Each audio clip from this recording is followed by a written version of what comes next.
Bir haftada qancha go'sht sotib olasiz? Bir haftada 2 kilo, 1,5 kilo. Bir haftada 2 kilo, 3 kilo. Shu bir haftaga yetadi. Men bir haftada 2 kilo. Haftada aka 3-4 oyda-ding. Haftada emas, 3-4 oyda. Osi 700 gram 1 kilo, Alloh ko'rib turibdi, Allohning bor narsa. O'zingizlar qachon yedinglar go'shtni? Eslaylar endi-da. Bir oyda 2 kilo olaman. Boshqa ilojim yo'q. Bir haftada shu 1 kilo atrofida. Ko'p emas. Biz bir oyda 4 kilo go'sht olib ketamiz, orasiga 2 kilo ot go'shti olamiz, qarta olamiz. Orada keyin qiyma olamiz. Yetadi. Desam bo'ladi. Palon pul bo'yatibdi-da. Oldinga qaraganda ancha baland-da.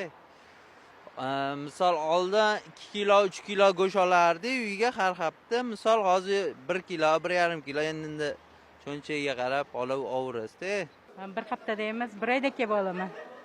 Bir oyda 4-5 kilo olaman. Bir haftadami? Bir haftada 1 kilo go'sht olarman. Narxlar normal holat. Yaxshi, normal.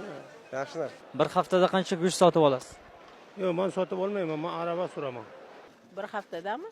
1 kilo. 1 oyga 2 kilo go'sht yetadi biz.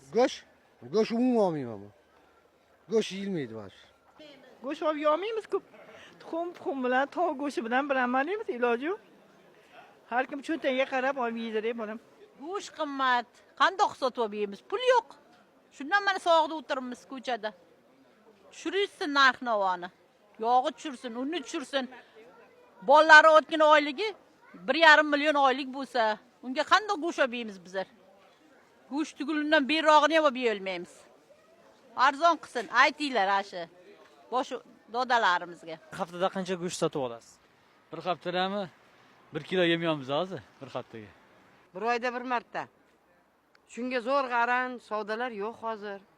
Ko'ryapsan. Chiqmasam nevaralar boqishim kerak. Otasi oylikka ishlaydi. Oyligi yetmaydi. Bir haftadami? Endi aniq qilosi yo'q. 400 gram, 500 gramda shunaqa-da endi. Siz o'zingiz talabamiz, shunga qarab, sharoitga qarab.